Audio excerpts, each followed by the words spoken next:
감사합니다. 반가워요, 여러분. 주보에 보시면 제가 이렇게 여러분이 말씀을 좀 잘 듣도록 설교 요약본을 이렇게 올려드리는데 이번 주 오타가 있네요. 그래서 큰 1번에 마태복음 6장 16절 6장 9절 이렇게 돼 있는데 그게 6장이 아니고 13장으로 고쳐주시면 좋을 것 같고 그리고 보시면 알겠지만은 언제는 막 색깔도 넣었다가 이제 색깔 뺐고 가로 넣기 넣었어요. 예. 저도 노력을 많이 하고 있습니다. 가로 넣기도 넣고 저희가 아무래도 주보가 이렇게 A4 용지에 카피하는 시기니까 이 퀄리티가 이렇게 좋지는 않잖아요. 그래 나중에는 저희가 조금 교회가 좀 그런 것들이 갖춰지면 여러분 주보 이 성경 공부하듯이 설교 들을 수 있도록 그런 시간들이 좀 오면 좋을 것 같다 생각이 드는데 조금 말씀을 좀 깊이 듣고 또 주중에도 여러분이 메모한 것들 다시 확인하고 이런 묵상의 시간들을 꼭 가지시면 좋을 것 같아요. 창세기 18장입니다. 창세기 18장 16절에서 33절까지 제가 대신 봉독해 드리겠습니다. 그 사람들이 거기서 일어나서 소돔으로 향하고 아브라함은 그들을 전송하러 함께 나가니라. 여호와께서 이르시되 내가 하려는 것을 아브라함에게 숨기겠느냐. 아브라함은 강대한 나라가 되고 천하 만민은 그로 말미암아 복을 받게 될 것이 아니냐. 내가 그로 그 자식과 권속에게 명하여 여호와의 도를 지켜 의와 공도를 행하게 하려고 그를 택하였나니 이는 나 여호와가 아브라함에게 대하여 말한 일을 이루려 함이니라. 여호와께서 또 이르시되 소돔과 고모라에 대한 부르짖음이 크고 그 죄악이 심히 무거우니 내가 이제 내려가서 그 모든 행한 것이 과연 내게 들린 부르짖음과 같은지 그렇지 않은지 내가 보고 알려 하노라. 그 사람들이 거기서 떠나 소돔으로 향하여 가고 아브라함은 여호와 앞에 그대로 섰더니 아브라함이 가까이 나아가 이르되 주께서 의인을 악인과 함께 멸하러 하시나이까. 그 성중에 의인 50명이 있을지라도 주께서 그곳을 멸하시고 그 50의인을 위하여 용서하지 아니하시리이까. 주께서 이같이 하사 의인을 악인과 함께 죽이심은 부당하오며 의인과 악인을 함께 같이 하심도 부당하나이다. 세상을 심판하시는 이가 정의를 행하실 것이 아니니까. 여호와께서 이르시되 내가 만일 소돔 성읍 가운데에서 의인 50명을 찾으면 그들을 위하여 온 지역을 용서하리라. 아브라함이 대답하여 이르되 나는 티끌이나 재와 같사오나 감히 주께 아뢰나이다. 50의인 중에 5명이 부족하다면 그 5명이 부족함으로 말미암아 온 성읍을 멸하시리까. 이르시되 내가 거기서 45명을 찾으면 멸하지 아니하리라. 아브라함이 또 아뢰어 이르되 거기서 40명을 찾으시면 어찌 하려 하시나이까. 이르시되 40명으로 말미암아 멸하지 아니하리이다. 아브라함이 이르되 내 주여 노하지 마시옵고 말씀하게 하옵소서. 거기서 30명을 찾으시면 어찌 하시나이까. 이르시되 내가 거기서 30명을 찾으면 그리하지 아니하리라. 아브라함이 또 이르되 내가 감히 주께 아뢰나이다. 거기서 20명을 찾으시면 어찌 하려 하시나이까. 이르시되 내가 20명으로 말미암아 그리하지 아니하리라. 아브라함이 또 이르되 주는 노하지 마옵소서. 내가 이번만 더 아뢰리이다. 거기서 10명을 찾으시면 어찌 하려 하시나이까. 이르시되 내가 10명으로 말미암아 멸하지 아니하리라. 여호와께서 아브라함과 말씀을 마치시고 가시니 아브라함도 자기 곳으로 돌아갔더라. 아멘. 저 이거 본문 읽으면서 처음부터 50명 하지 말고 처음부터 한 10명으로 시작하면 될 텐데. 그래서 저는 뭐 숫자에 무슨 비밀이 있나 이렇게 해서 뭐 되게 한동안 막 찾아보고 무슨 숫자가 의미가 있나 이렇게 해봤는데 아무튼 그 숫자에도 좀 의미가 있어요. 있긴 한데 아무튼 오늘 뭐 그게 주요 내용은 아니니까 좀 나눠보도록 하겠습니다. 하나님의 정확한 의도라는 제목으로 말씀을 나눌게요. 오후 예배 시간에는 제가 이렇게 마이크를 손으로 들고 이렇게 설교도 하고 또 아무래도 뭐 성가대도 없고 그리고 이제 숫자도 일부보다 훨씬 좀 작고 이러니까 그리고 식사도 하고 오셨잖아요. 많이 졸릴 수도 있고 그렇긴 한 것 같아요. 근데 저는 두 번째 설교예요. 똑같은 본문으로. 그래서 저는 설교가 훨씬 더 좀 깊게 들어가는 것 같아요. 제 느낌에는. 네, 여러분이 이제 보편적으로 이게 설교를 좀 편하게 이해하시려면은 오전 예배 설교를 한번 더 들어보시면 좋을 것 같고, 또 오후 예배는 제가 두 번째고 또 교사들도 많이 계시고 청년들도 있기 때문에 제가 말씀을 조금 더 깊게 다루고 있다 이렇게 생각이 좀 듭니다. 오늘 아브라함을 부르신 하나님의 정확한 의도가 첫 번째인데, 이 오늘 본문 상황이 어떤 상황이냐면 지난주에 연결된 상황이죠. 그러니까 아브라함이 주의 사자들을 극진히 환대했잖아요. 그런데 극진히 환대했는데 아브라함이 그 사자들을 하나님이 이 땅에 보내신 목적을 알았어요, 몰랐어요? 알았죠. 오늘 본문에 보니까 여호와께서 이르시되 내가 하려는 것을 아브라함에게 숨기겠느냐 17절에 이렇게 말하고 있어요. 내가 하려는 것을 아브라함에게 숨기겠느냐. 그러니까 지금 이 극진히 환대를 했기 때문에, 예배를 드렸기 때문에 하나님이 아브라함에게 이 사람들을 여기에 보낸 목적을 지금 말해 주는 거예요. 굉장히 중요하죠. 이 말은 아브라함이 이 땅 가운데 부르심의 소명이 무엇인지 알게 되는 아주 중요한 첫 번째 본문이에요. 그러니까 그전에는 아브라함이 하나님이 보이지 않아서 그냥 막연하게 하나님을 따라갔다면, 이제 예배를 통해서 하나님의 임재를 경험하고 하나님께 온전한 신앙의 고백을 드리고 이제 할례도 받고, 그러고 났더니 이제 하나님이 내가 너를 부른 이유를 내가 말해줄게. 지금 이런 장면인 거야. 오늘은 그 장면이에요. 굉장히 중요하죠. 그러면 여러분, 오늘 본문을 통해서 아브라함을 부르신 목적을 배우면서 우리는 뭘 배워야 되죠? 우리를 부르신 까닭도 아브라함을 부르신 까닭과 똑같아요. 동일해요. 그러니까 여러분은 설교를 들을 때 오늘 아브라함으로 들으시면 되겠죠. 하나님이 나를 그럼 왜 부르셨나? 나를 왜 죄에서 나를 건져주시고 구원해 주셨나? 하나님이 부르신 사람들이, 하나님이 우리를 부르신 목적은, 아브라함을 부르신 목적은 세상의 기준이 되게 함이라고 저는 생각해요. 우리 같은 사람이 무슨 세상의 기준이, 여러분 말할 거예요. 오늘 창세기 오늘 본문 17절 다시 한번 볼까요? 여호와께서 이르시되 내가 하려는 것을 아브라함에게 숨기겠느냐. 그러면서 무슨 얘기하죠? 18절에 아브라함은 강대한 나라가 되고, 또 얘기하죠. 천하 만민은 그로 말미암아 뭐가 되게 할 거다? 복을 받게 될 거 아니냐. 그러니까 아브라함이 강대한 나라가 돼서 천하 만민의 모든 민족들이 아브라함으로 말미암아 복을 받게 된다, 이렇게 얘기를 하고 있는 거예요. 그게 기준이죠. 그게 기준이에요. 그런데 하나님이 부르신 사람들은 하나님이 행하시고자 하는 일을 반드시 알아야 돼요. 근데 아브라함은 자기가 강대한 나라가 되고 민족의 아비가 되고 아브라함이 되고 또 많은 사람들의 복의 근원이 된다는 말씀을 들었지만, 그게 어떤 방식으로 어떻게 되는지는 잘 몰랐던 것 같아요. 하나님은 오늘 아브라함에게 말씀으로 이야기를 하고 계시는 거예요. 여러분, 그래서 하나님이 부르신 사람들은 하나님이 행하시고자 하시는 일을 반드시 알게 해주세요. 아모스 3장 7절에 이렇게 말씀하고 있어요. 봐보세요.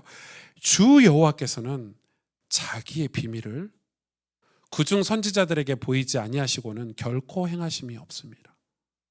그러니까 하나님이 심판을 하시든 진노를 하시든 백성들에게 뭔가를 행하실 때는 반드시 먼저 말씀으로 주신대요. 여러분, 하나님이 우리가 구약을 읽으면서 어떻게 이러실 수가 있어 하지만은 한 번도 먼저 말 안 해주신 적 없어요. 니느웨 성이 멸망할 때도 요나를 통해서, 또 이스라엘 백성이 멸망할 때도 이사야와 예레미야와 에스겔을 통해서, 수많은 선지자들을 통해서 심판할 거다, 내가 진노할 거다, 회개하고 돌이켜라라고 계속해서 말씀해 주셨어요. 그래서 우리도, 저와 여러분을 부르신 이유는, 교회를 부르신 이유는 우리가 그 역할을 하도록, 그게 세상의 기준이라는 거예요. 그래서 여러분이, 우리는 하나님이 하시는 일을 알기 위해서는 반드시 성경을 읽고 말씀을 들으면서 하나님께서 무엇을 행하시려는지를 알아야 되는 거예요. 그게 엄청 디테일하게는 아닐지라도 최소한 적어도 방향은 알아야 돼요. 그런 삶을 신앙생활이라고 해요. 여러분, 우리가 신앙생활이라는 것은 하나님이 행하시고자 하는 일을 아는 거예요.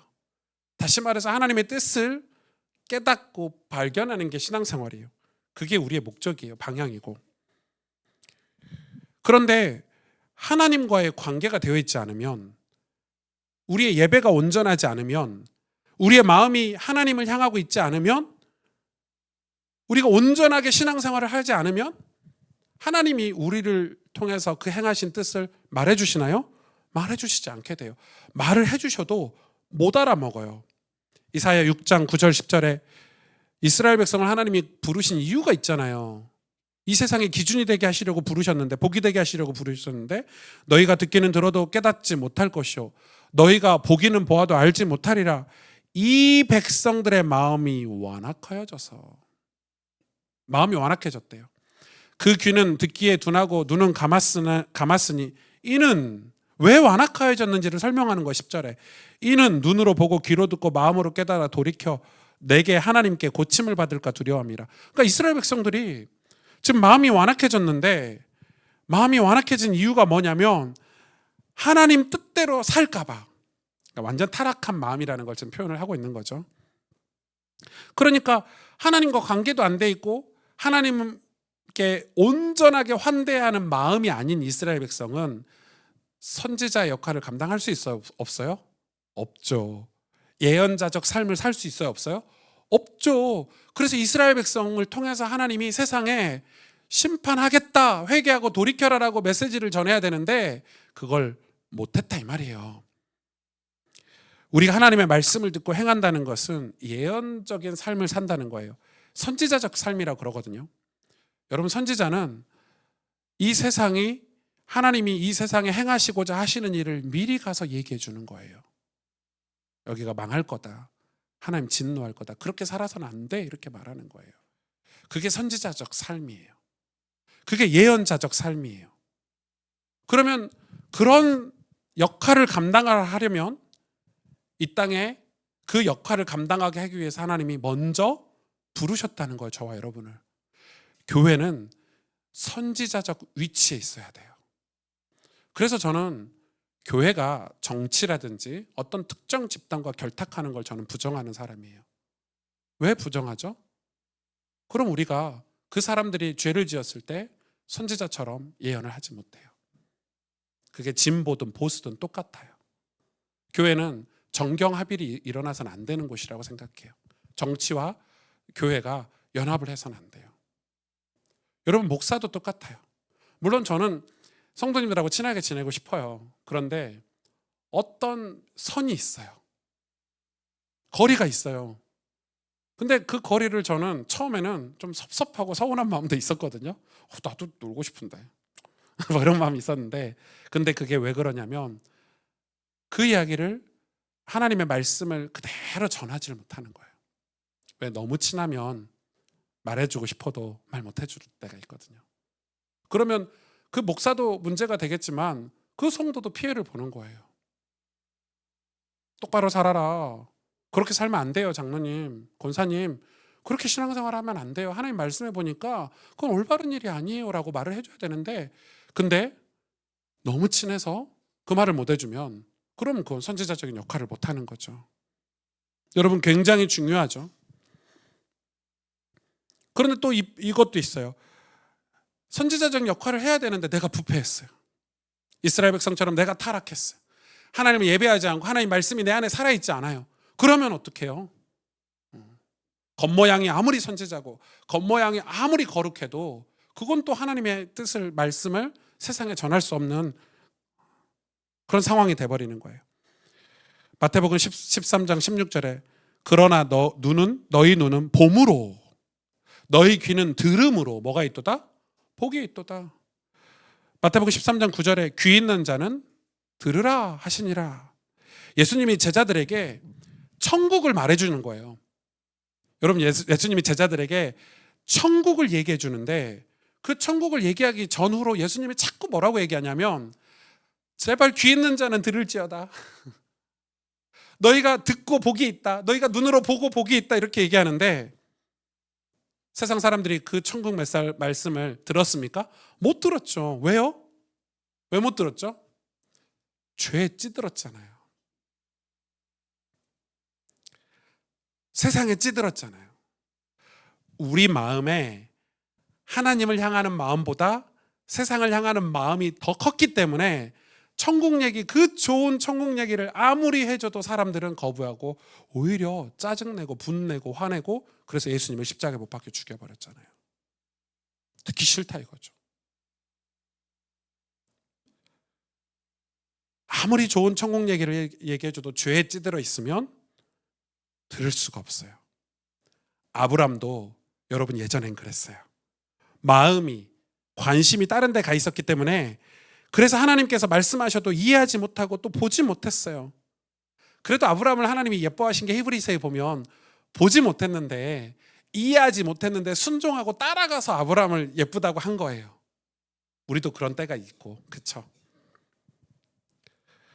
하나님께서는 아브라함에게 이렇게 말씀하시는 것 같았어요. 늙고 자식이 없는 아브라함에게 이렇게 얘기하는 거예요. 자, 이중 구조죠. 자식이 있을 것이고, 또 그 아이로 인해 웃음이 있을 것이고, 그래서 아이의 이름을 웃음이라고 뜻하는 이삭이라고 하라. 그렇게 알려주시는 거예요. 그러면서 뭐라고 얘기하시냐면, 너는 내 자식을 얻어, 이삭을 얻어, 내가 평안히 사는 것이 목적이겠지만, 행복하게 사는 게 목적이겠지만, 나는 너희가 잘 살게 하는 다른 목적이 있다. 이렇게 얘기하시는 거예요. 이게 하나님의 의도예요. 우리는 세상에 복이 돼야 되니까. 그게 뭐예요? 창세기 18장 18절 오늘 본문에 천하 만민은 그로 말미암아 복을 받게 될 것이 아니냐. 아멘. 아브라함을 창세기 12장부터 계속해서 부르실 때 복 얘기하시죠. 그럼 이 복은 뭘까요? 이 복은 뭘까? 여러분, 복이라는 단어가 이 신구약에 한 8가지 단어가 있어요. 진짜 다양한 복의 뜻이 있어요. 그런데 이 창세기에서 복은 이 바라크라는 히브리어를 써요. 바라크. 이 바라크라는 원래 뜻은 뭐냐면 무릎 꿇다, 송축하다, 그리고 찬양하다, 이런 뜻이에요. 그러니까 무릎 꿇고 송축하고 찬양하다는 것은 이 사람이 자신을 구원하신 하나님을 찬양한다는 거죠. 내가 구원받았다는 걸 안다는 거죠. 그래서 생명이 있다는 뜻이에요. 생명이 있으니까 하나님께 찬양하죠. 생명이 있으니까 하나님을 경배하고 무릎 꿇죠. 그래서 바라크를 생명이라고 뜻하는 거예요. 아, 그래서 이 바라크라는 단어의 뜻이 생명이구나 라고 얘기하는 거예요. 원래 원뜻은 찬양하다, 무릎 꿇다, 경배하다라는 뜻이 있어요. 송축하다. 이게 바라크예요. 이게 복이에요. 그러니까 우리가 생각하는 복과 완전 다르죠. 그러나 우리가 생각하는 복보다 훨씬 가치 있고 의미 있는 거죠. 왜? 생명이니까. 구원받았다는 복이니까. 그래서 이 말씀은 아브라함으로 말미암아 복이 새롭게 시작한다는 의미예요. 내가 너를 구원한 이유는 네가 너를 통해서 복을 새롭게 시작하겠다, 생명을 시작하겠다, 이 말이에요. 너희 자손과 후손들이 너로 복을 받게 하겠다, 이 말은 구원받겠다, 이 말이에요. 그렇다면 아브라함이 시작되게 될 이 복, 여러분, 세상은 이 주일날 휴일날 저와 여러분이 교회 와가지고 술도 안 먹고 아침부터 또 하루 종일 이 예배하고 찬양하고 이런 우리를 보면서, 야, 너희가 무슨 이 복의 기준이야, 뭐 이렇게 말하지 않겠습니까? 맞죠? 뭐 주일날 뭐 교회 와서 찬양하고 예배하는데 무슨 우리가 복의 기준이냐고 세상 사람들은 얘기할 수 있을 것 같아요. 그러나 하나님은 저와 여러분 보고 하나님의 이름을 높이고 하나님께 기도하고 중보하는 부르심에 합당한 삶을 살라고 하셨어요.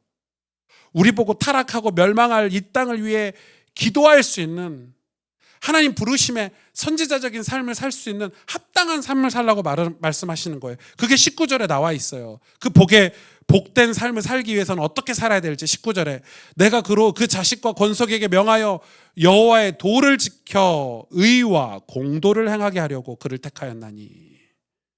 이 일을 하나님이 아브라함을 통해서 이루시겠대요. 근데 여호와의 도를 지켜서 의와 공도를 행하겠다는 건데, 의는 뭐예요? 여기서 우리가 의로워질 수 있나요? 하나님만이 의로우세요. 그래서 하나님과 연합할 때 우리도 의로워질 수 있기 때문에 여기서 의는 하나님과 바른 관계를 얘기해요. 공도는 뭡니까? 공도는 하나님의 말씀과 계명대로 살아가는, 이 세상에서 살아가는 우리의 삶의 모습이에요. 남들이 봤을 때 의로운 삶을 사는구나 하는, 그 남들이 봤을 때 모든 이 땅에서 살아가는 그 의로운 삶을 공도라고 얘기를 해요. 이 삶을 우리가 살 수 있나요? 없어요. 당연히 없죠. 그런데 그 삶을 사셨던 분이 계시는데 그분이 바로 예수님이에요. 예수님은 십자가에서 자신을 못 박았죠. 왜요? 그게 하나님의 뜻이었으니까. 하나님의 뜻을 이루려고 십자가에 못 박혀 죽으셨어요. 의로워지셨어요. 그리고 그 말씀에 십자가 못 박혀 죽음으로 우리가 이 구원받아야 된 인류를 위해서 하나님 말씀에 순종해서 사셨어요. 공도하셨어요. 그래서 예수님은 온 인류의 기준이 되신 거예요. 구원의 기준이 되신 거예요. 역사의 기준이 되신 거예요. 여러분 교회의 머리가 되신 거예요. 그러므로 이해가 되세요? 여러분 구원의 기준, 교회의 기준, 교회의 머리가 되셨어요. 예수님은 뭘 하심으로요? 의롭게 되셨고 공도하심으로. 그래서 하나님은 아브라함을 부르실 때, 저와 여러분을 부르실 때 우리가 의롭고 공도를 행하게 하시려고 택하셨어요. 아멘. 아멘. 우린 못해요. 그러나 예수님께서 행하셨기 때문에, 예수님의 믿음을 우리가 소유하고 있기 때문에 우리도 이 길을 가야 되는 거예요. 우리를 하나님 바라보는 삶을 살기 위해 불렀다 이 말이죠. 여러분 우리가 하나님 바라보지 않고 어떻게 의로워질 수 있고 우리가 이 땅에서 어떻게 공도를 행할 수 있겠어요? 세상 사람들 앞에 우리가 어떻게 의로운 삶을 살아서, 말씀에 순종하는 삶을 살아서 세상의 기준이 될 수 있겠어요? 세상 사람들이 우리를 보고 구원을 얻을 수 있는 그런 삶을 우리가 어떻게 살 수 있겠냐 이 말이에요. 여러분 요즘은 교회들이 픽픽픽 쓰러지고 무너지고 하는데 어떻게 이런 삶을 살 수 있을까요? 예수님의 십자가는 우리 자신을 못 박지 않고서는 그의 의와 공도를 따를 수 없다는 걸 보여줘요. 십자가에서 우리 자신을 못 박지 않고는. 여러분 이 세상은 위로 올라가면 올라갈수록 음란하고요. 여러분 뉴스에 계속 보시잖아요. 완전히 쾌락을 추구해요. 그리고 그 위에는 돈이에요. 돈 있는 사람들이 쾌락을 추구하죠. 그럼 돈이 끝납니까? 돈 뒤에는 또 뭐가 있죠? 정치와 이념, 사상이 있어요. 그 뒤에는요? 맨 마지막에 뭐가 있죠? 죄가 있어요. 죄가 또아리를 틀고 있는 거예요. 그 죄는 우리의 생명을 갉아먹어요. 명심하셔야 돼요. 그래서 죄는 하나님을 부정하게 만들어요. 하나님이 없어도 될 만큼 우리한테 풍요로운 세상을 만들어줘요. 여러분 무섭지 않습니까? 무섭죠. 목사님 종교도요. 그럼 이단과 사이비의 특징은 무엇입니까? 이단과 사이비의 특징은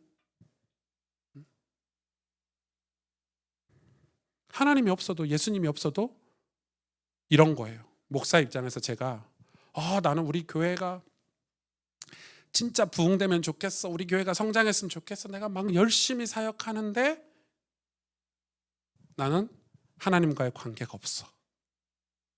나는 하나님의 은혜가 필요하지 않아. 그러면 저는 이 타락하고 이 사건 목사가 되는 거예요. 죄는 엄청 무섭습니다.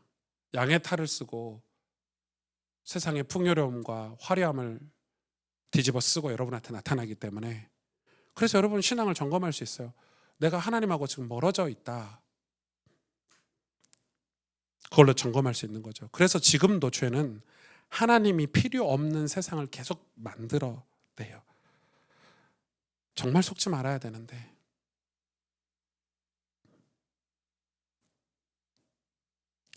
제가 좀 헷갈리고 어려워서 그러긴 한데, 이번 주에 어떤 한 가수가, 유명한 트로트 가수가 이제 이슈가 됐죠. 근데 어머님들이 엄청 좋아하는 가수예요. 근데 제가 보니까 뭐 여자들 나오는 술집, 유흥업소 가면 사실 사람들은 그걸 죄라고 생각 안 하는데, 제가 왜 그게 문제냐면 그 친구가 크리스찬이거든요. 그리고 심지어는 무대에서 찬양하는 걸 제가 바로 코앞에서 봤어요. 그러니까 제가 무슨 생각이 드냐면, 그 사람이 하나님을 찬양하는 사람이라는 걸 저는 믿을 수가 없겠는 거예요. 아니, 하나님 찬양하는 사람이 저녁에 가서는 여자 나오는 술집에 가고 또 거짓말하고, 그럼 무엇이 진짜일고 거짓일지 헷갈려 버리잖아요. 그 사람에게 하나님을 찬양했던 그 찬양은 쇼였을까? 아니면 진짜 하나님을 사랑해서 한 찬양이었을까? 정말 구원에 감사해서, 은혜에 감사해서 불러선 찬양이었을까? 여러분, 하나님이 저와 여러분을 부르신 목적은 의롭고, 그리고 이 세상에서 우리가 공도를 행하게 하기 위해서 부르셨다는 사실을 기억하셔야 돼요. 그 길을 잃어버리셔서는 안 돼요. 사실 오늘 아브라함이 기도하는 장면이 나오죠. 50명, 45명, 40명, 30명, 20명, 10명 이렇게 나오는데, 사실 이 기도를 보면요, 소돔을 위해서 기도한 것은 이 아브라함이 하나님의 말씀을 이해해서, 하나님의 마음을 이해해서 소돔이 안타까워서 기도한 것 같지는 않아요. 왜 그렇죠? 이 소돔이 왜 멸망했는지 그거에 대해서 아브라함이 관심 갖지 않아요. 오직 소돔을 위해서 기도한 유일한 목적이 하나 있는데, 그게 뭐죠? 조카 롯이 거기 살아서 그래요. 그런데 하나님은 이 소돔, 그 당시에 아브라함이 이해를 못했어요. 왜 소돔을 멸망시켜? 소돔은 최고 멋진 도시고 더 성장하고 있고 더 번영하고 있고, 그 당시에 소돔은 그 지역에서 가장 멋진 도시였어요. 멸망할 이유가 없죠, 누가 봐도. 근데 에스겔서 16장 49절에서 50절에 이렇게 기록하고 있습니다. 내 아우 소돔의 죄악은 이러하니 그와 그의 딸들에게 교만함과 음식물의 풍족함과 태평함이 있으며, 또 그가 가난하고 궁핍한 자를 도와주지 아니하며 거만하여 가증한 일을 내 앞에서 행하였음이니라. 그러므로 내가 보고 곧 그들을 없이 하였느니라. 유황불로 멸망시켰죠. 그걸 최종적으로 그냥 멸망 안 시키려고 확인하려고 지금 세 명의 사자를 보냈잖아요. 아브라함은 소돔이 안타까워서 기도한 게 아니고, 뭐가 안타까워요? 소돔이 멸망하면 자기 조카 롯이 죽을까 봐. 그거 안타까워서 지금 기도한 거예요. 아브라함의 고민은 오직 그거 한 가지였어요. 그래도 저는 그렇게 생각해요. 아브라함이 많이 성장했다. 이제 복이 되어가는 과정이다. 소돔을 위해서 처음으로 중보기도하는 장면이에요. 처음으로. 물론 롯 때문이지만. 저는 우리가 이렇게 생각해요. 우리가 이 주보에 보면 가스벨교회 이 작정 태신자 명단이 이렇게 나왔잖아요. 제가 이렇게 보는데 이름이 많아요. 누군지도 모르겠어요, 솔직히 말해서. 그리고 기도하고 있어요. 유나 엄마가 누군지, 시영이 엄마가 누군지 잘 모르겠고, 기도는 하죠. 사실 인간은 다 연약하고 부족해요. 그래서 하나님은 이런 우리의 연약함을 가지고 기도를 시키시는 거예요. 처음에는. 우리 가스펠교회도 마찬가지예요. 저 오승주 목사가 이 대도시 서울을 위해서, 대한민국을 위해서 기도하면 좋겠는데 아직 그 기도는 안 나와요. 지금 기도는 가스펠교회가 좀 성장했으면 좋겠어요. 저는 우리 교회가 부흥했으면 좋겠어요. 저는 제 수준은 딱 아브라함 수준이에요. 조카 롯을 좀 살려주세요, 이 기도예요 지금. 그런데 하나님은 그걸 지금 의도하신 거예요. 아브라함이 그렇게라도 기도해서, 소돔을 위해서 중보하며 기도하면서, 그렇게 간절히 기도하면서 하나님과 더 가까워지기를 원하시는 거예요. 시편 14편 2절 3절에 여호와께서 하늘에서 인생을 굽어 살피사 지각이 있어 하나님을 찾는 자가 있는가 보려 하신즉 다 치우쳐 함께 더러운 자가 되고 선을 행하는 자가 없으니 하나도 없도다. 다 치우쳐서 다 더러운 자가 되면 누가 하나님이 행하시는 일을 이 세상에 말할 수 있겠습니까? 예언을 할 수 있겠습니까? 그래서 우리는 다 같이 더러워지지 않고 아브라함이 조카 롯을 위해서라도 기도했던 것처럼 우리의 작은 가족들을 위해서, 이 작은 교회를 위해서 기도하면서라도 우리가 복이 되는 거예요. 거기서 시작하는 거예요. 로마서 11장 14절에서 15절에 이는 혹 내 고륙을 아무쪼록 시기하게 하여 그 중에서 얼마를 구원하려 함이라. 그뿐만 아니라 로마서 11장 33절에 35절에 깊도다 하나님의 지혜와 지식의 풍성함이요 그의 판단을 헤아리지 못할 것이며 그의 길은 찾지 못할 것이로다. 우리가 하나님의 판단, 하나님의 지혜와 지식을 알 수 없다 이 말이에요. 누가 주의 마음을 알았느냐? 누가 그의 모사가 되었느냐? 누가 주께 먼저 드려서 갚으심을 받겠느냐? 우리 이거 못한다 이 말이에요. 그런데 뭐라고 얘기합니까? 이 사도 바울이 로마서에 우리는 하나님이 하시는 의로움과 공도를 행할 수 있는 그 복의 근원이 될 수 없는 존재인데 우리의 삶의 크고 작은 문제들 가지고 하나님 앞에 나가서 기도하면서 우리가 점차 하나님께 쓰임받을 수 있는 복의 그 생명의 구원의 기준이 되어 가라 이 말씀이에요. 사실 여러분 뭐 교회뿐만 아니라 여러분 인생도 그렇잖아요. 요즘은 교회도 세상 시스템이 많이 들어와 있죠. 1월 달에 뭐하고 2월 달에 뭐하고 3월 달에 뭐하고 철저하게 계획과 조직, 시스템 이렇게 움직여요. 교회도. 그리고 요즘 목회자들도 트렌드라는 게 있어요. 근데 저는 요 근래 하나님이 이 목회 트렌드를 많이 깨고 계시다고 생각해요. 얼마 전이 아니죠. 제가 한 2년 전에 3년 전에 제 고신대학교 후배 자매가 하나 있었는데 우연찮게 연락이 왔어요. 그 자매가 연락이 와서 제가 만났는데 그 자매가 이 코로나 시기에 생긴 온라인 교회, 그러니까 온라인 교회도 아니에요. 무슨 선교단체거든요. 근데 거기는 기도를 40시간씩 해요. 안 쉬고 무박으로 올 40시간. 그러면서 이제 막 뜨겁고 이러니까 청년들이 젊은이들이 막 가고 근데 그렇게 가는 이유는 그 사람이 던지는 메시지예요. 메시지가 뭐냐면 우리가 북한 성도를 위해서 기도해야 된다는 거예요. 탈북자를 위해서 기도해야 된다는 거예요. 그리고 모슬렘을 위해서 기도해야 된다. 맞는 말이에요. 다 틀린 말이 하나도 없어요. 그래서 제가 그 사람이 쓴 책도 봤어요. 뭐 드윗이라는 책도 있고요. 그런데 작년 말에 한국의 주요 교단들이 특히 장로교 교단들이 그 단체를 교류 금지를 때렸어요. 왜 교류 금지지? 알고 봤더니 신사도 운동이라는 하는 곳인데 아무튼 신사도 운동은 패스하고요. 그래도 엄청나게 많은 젊은이들과 많은 사람들이 열광했는데 제가 그 자매를 만나서 또 만났는데 그 자매가 하는 말이 그래 교회는 온누리 교회 다니고 있었거든요. 그 큰 교회 있죠. 온누리 교회를 다니고 있었는데 제가 물어봤어요. 예배는 잘 드리고 있냐? 이랬더니 교회를 안 간대요. 왜? 교회 가면 미지근하고 답답하고 우리 교회는 탈북자한테 관심도 없고 영적인 싸움도 안 싸우고 뭐 이런 얘기를 하는 거예요. 그러니까 이제 이해가 가죠. 막 그런 걸 하고 그렇게 하게 해요. 그래서 그거가 트렌드가 됐어요. 그러면은 교회들도 그걸 따라가야 되는데 여러분 교회는 저 갓난 아기서부터 할머니 할아버지까지 모든 세대가 같이 어우러져 있는 곳이잖아요. 교회는 굉장히 많은 다양성이 공존하는 곳인데 우리가 뭐 탈북자 사역만 할 수 있는 것도 아니고 40시간 기도만 할 수 있는 것도 아니고 그런데 그게 사건이 터졌죠. 얼마 전에 그 대표가 여자 문제. 보세요. 똑같아요. 여자, 돈, 그 뒤엔 뭐라고요? 이념, 사상, 그리고 죄. 그걸 분별을 못하는 거죠. 사람들이. 여러분 그럼 우리 교회도 마찬가지예요. 우리가 연초에 계획 세운 대로 교회가 탁탁탁탁 하면 이렇게 부흥할 거야. 완전히 맞는 말 같은데 틀린 말이에요. 우리는 죄송하지만 아브라함처럼 연약해서 한 치 앞도 내다보지 못하는 내일 다음 달 일도 내다보지 못해서 기도해야 되는 저희들이에요. 크고 작은 문제들로 인해서 우리가 무릎 꿇어야 되고요. 기도해야 되고요. 그래서 하나님 뜻이 무엇인지 구해야 돼요.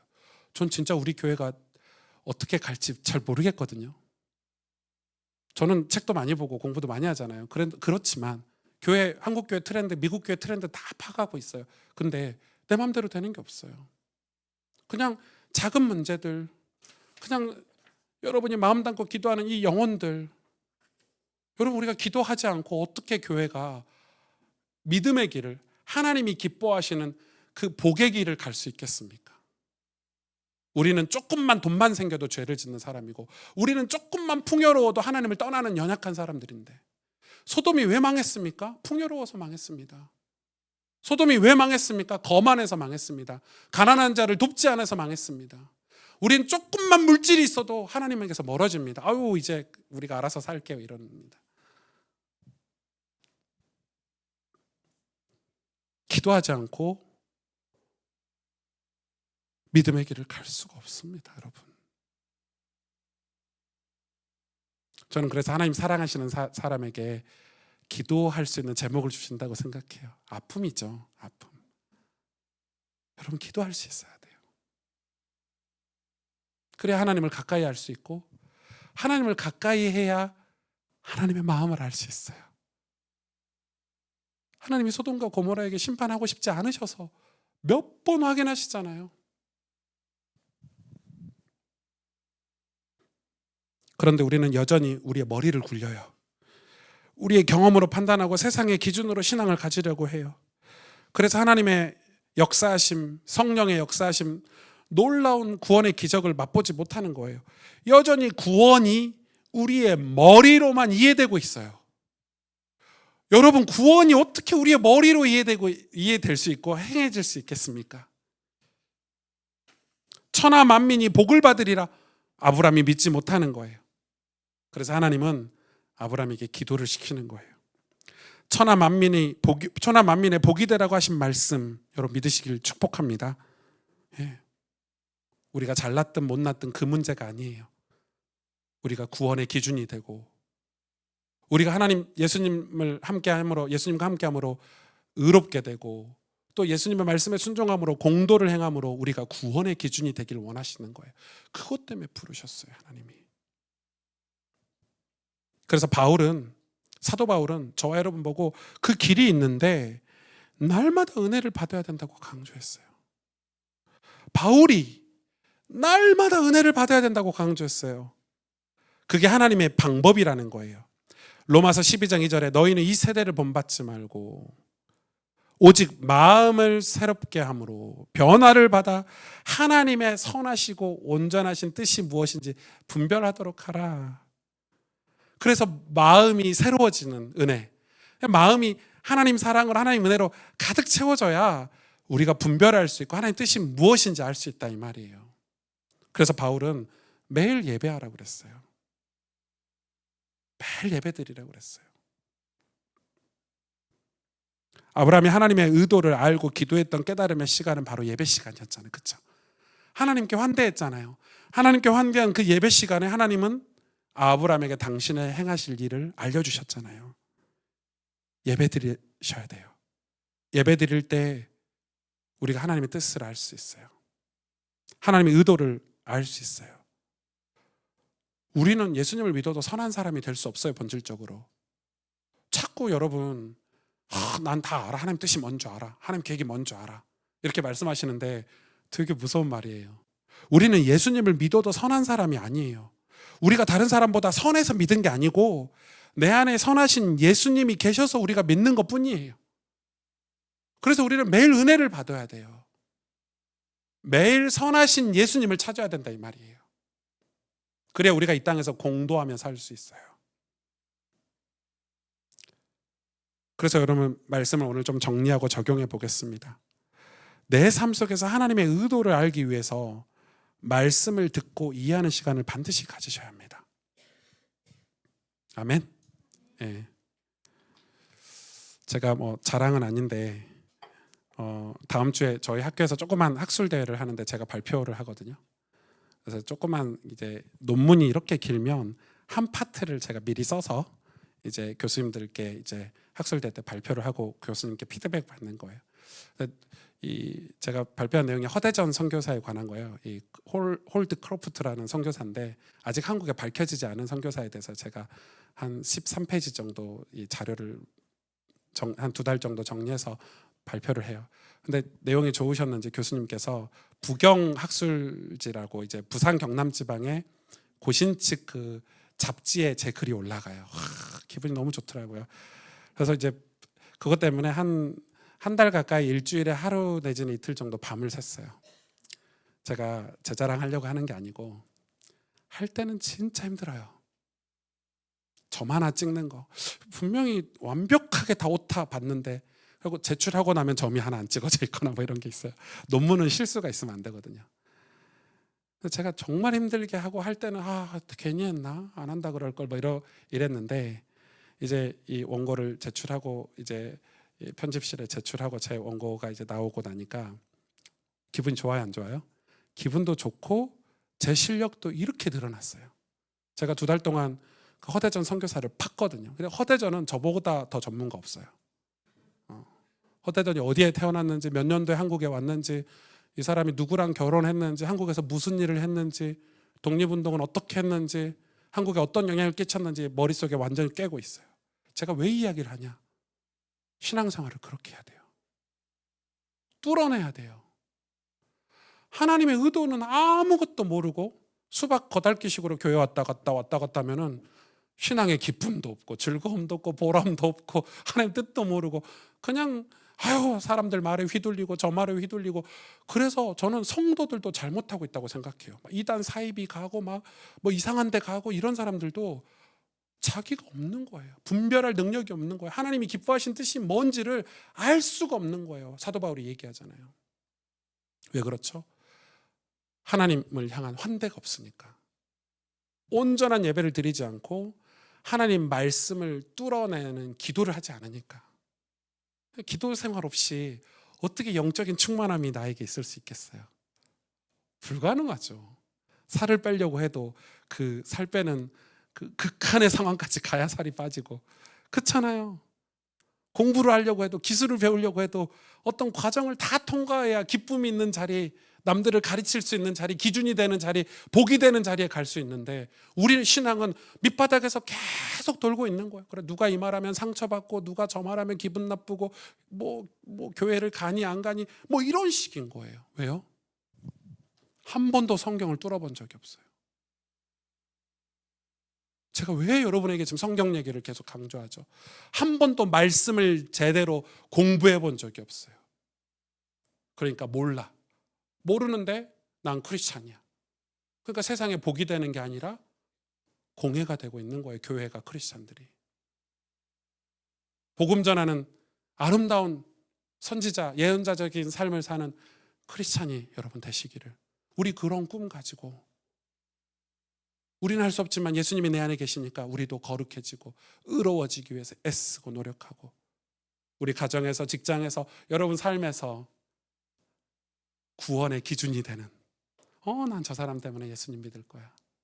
난 저 사람 때문에 난 신앙생활 할 거야. 이 시대 교회가 다 타락했는데 저분은 진짜 믿네. 진짜 크리스찬이네. 진짜 기도하는 분이네. 그게 아브라함을 향한 하나님의 의도라는 거예요. 기도하겠습니다. 하나님께서 우리의 신앙을 지금 말씀을 통해서 점검하고 계십니다. 하나님, 우리가 진짜 예수 믿는 사람이 되게 해주세요. 그냥 교회 왔다 갔다 하는 사람이 아니라 지식적으로, 경험으로 그냥 남들이 하니까 하는 그런 신앙생활이 아니라 내 안에 찾아오셔서 내 마음을 만지시는 분, 오랜 세월 아브라함처럼 신앙생활하면서 이제는 내겐 주밖에 없다라고 고백하는 그 믿음의 자녀가 되게 해주세요. 예수의 이름으로 날마다 예배하고 기도해서 일어서는, 그래서 어떤 원수가 와도, 악한 영들이 날 공격해 와도, 죄가 날 향해 와도 쓰러지지 않는